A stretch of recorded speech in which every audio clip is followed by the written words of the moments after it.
अस्सलाम वालेकुम एवरीवन, कैसे हैं आप। Welcome to my channel Zia Saad vlogs. तो आज मैं अपनी ऑडियंस से बात करना चाहती हूँ एक बहुत ही ज़्यादा इम्पॉर्टेंट टॉपिक पे, जो कि हमारी सोसाइटी में बहुत ही ज़्यादा इन है। और अगर हम लोग इसको जो है रोकने की कोशिश करें या फिर हम खुद पे कंट्रोल करें कि हम इस आदत से बचें, तो आई होप हम अपने बहुत सारे जो गुनाह हम इस वजह से गुनाह में मुब्तला हो जाते हैं या हम जो है अपनी नेकियों को कम करवा देते हैं, तो हम बच सकते हैं इन सब चीज़ों से। वो ये कि अक्सर मैंने देखा और मैंने नोट भी किया कि जब कोई पार्टीज़ वगैरह होती हैं या फिर हम किसी इवेंट पे जाते हैं, किसी भी कोई भी शादी हो गई, कोई सेरेमनी हो गई, कोई भी इवेंट हो गया जहाँ पे गैदरिंग ज़्यादा होती है, तो वहाँ पे आपको पता है जैसे मेल्स आए होते हैं तो फीमेल्स भी बहुत ज़्यादा आई होती हैं। तो उनका वहाँ पे बेसिकली हम जाते हैं अटेंड करने और इंजॉय करने। बट मैंने देखा है कि बहुत सारी फ़ीमेल्स गर्ल्स ऐसी होती हैं, बहुत सारी वुमेन भी आ जाती हैं इस कैटेगरी में कि वो जितनी भी यानी फ़ीमेल्स हैं, उनमें से बहुत सारी ऐसी होती हैं कि जो खुद पे फोकस करने से ज़्यादा दूसरों पे फोकस करती हैं। और वो कैसे फ़ोकस करती हैं कि मतलब ड्रेसिंग सेंस चेक करती हैं और दूसरे के नेल नक्श वगैरह देखती हैं कि किसी का रंग कैसा है, वो काला है, और फिर कमेंट कर देती हैं। और अगर इतनी हिम्मत ना हो कि उसके कमेंट करें उसके सामने, तो फिर आपस में जो उनके साथ बैठी होती है या अपने किसी फ्रेंड के साथ या किसी के साथ उसको डिस्कस करती हैं कि यार देखो वो उसने कौन सा कलर पहना हुआ है, उस पर बिल्कुल सूट नहीं कर रहा, या फिर देखो उसका नाक कितना ज़्यादा लंबा है, उसका रंग देखो कितना ज़्यादा काला है, उफ वो तो बहुत ज़्यादा मोटी है। तो इस तरह के जो हैं वो तंज़ और इस तरह की जो कमेंट्स वगैरह पास किए जाते हैं, तो उस वक़्त तो हम जो है वो एंजॉयमेंट के लिए या फिर वैसे ही वो बात कर देते हैं। लेकिन हम ये भूल जाते हैं कि हमारे साथ हमेशा 2 फ़रिश्ते होते हैं किरामन कातिबीन, जो कि हमारी हर चीज़ को नोट कर रहे होते हैं कि हमने कौन सा अच्छा अमल किया और हमने कौन सा बुरा अमल किया। और दूसरी बात ये कि किसी इंसान के नैन नक्श पे तो हमें बिल्कुल भी जो है वो क्रिटिसाइज़ नहीं करना चाहिए, क्योंकि अल्लाह ताला खुद कुरान पाक में फ़रमाते हैं लक़द खलक़नल इंसान फ़ी अहसनि तक़वीम, के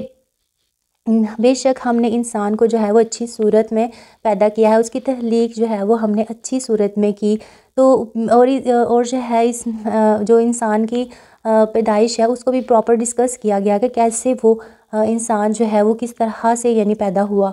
तो ये और इंसान की हकीकत भी बता दी गई कि वो एक खून के लोथड़े से बना। तो पूरा यानी कि सब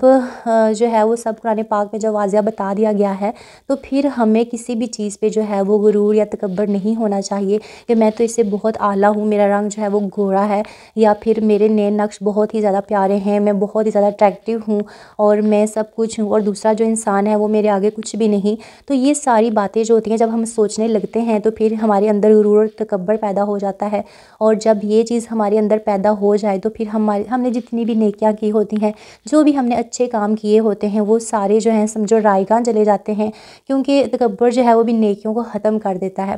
तो मैं बस मतलब कि यही कहना चाह रही थी। और मैं चाहती हूँ कि अगर मैं ये कहना चाह रही थी कि अगर हम जो है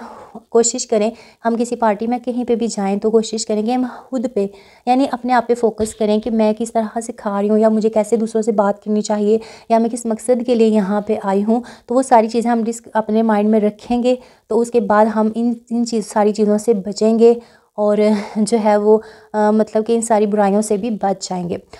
अच्छा, मेरी पता है कि आदत है कि मैं जब किसी इवेंट वगैरह पे जाऊँ, शादी वगैरह पे जाऊँ, तो मेरे साथ अगर कोई कंपनी देने वाला हो तो मैं उससे कोशिश करती हूँ कि अगर कुछ डिस्कस करना मैं चाह रही हूँ तो मैं अपनी ज़ात से रिलेटेड ही डिस्कस करूँ, ना कि मैं आगे पीछे दूसरे लोगों की बातें जो हैं वो इससे डिस्कस करूँ। और इसके अलावा जो है अगर मेरे साथ कोई नहीं है तो मैं फिर अपने आप पे ही फ़ोकस करती हूँ, या तो मैं देखती हूँ मेरे सेल फ़ोन के साथ बिज़ी हो जाती हूँ कि मेरा कोई व्लॉग एडिट के लिए रहता है तो मैं वो कर लेती हूँ। और फिर उसके बाद जब खाना वगैरह खाया तो आराम से आगे, या फिर खामोशी के साथ अगर सेल फ़ोन यूज़ करने का दिल ना करे क्योंकि वहाँ पे दूसरे लोग हैं, तो इस वजह से फिर मैं साइलेंट बस बैठ जाती हूँ। और अक्सर मोस्टली मेरी कोशिश होती है कि मैं जब बिल्कुल फ्री बैठी हूँ और खामोशी से बैठी हुई हूँ यानी मेरे आसपास कोई नहीं, तो मैं कोशिश करती रहती हूँ कि मैं इस्तिग़फ़ार का जो विर्द है वो करूँ या फिर दुरूद पाक पढ़ती रहूँ। तो आई होप आपको मेरा आज का जो ये मैसेज है अच्छा लगेगा। अल्लाह ताला हम सबको इस पे अमल करने की तौफ़ीक दे। तो सुबह नाश्ते में मैंने फिर सब्ज़ी वाले पराठे बना लिए अपने और अपने हस्बैंड के लिए, और बच्चों के लिए जो है वो मैंने सैंडविच बना लिए इस तरह से, क्योंकि वो सब्ज़ी को ऐसे खाना पसंद नहीं करते।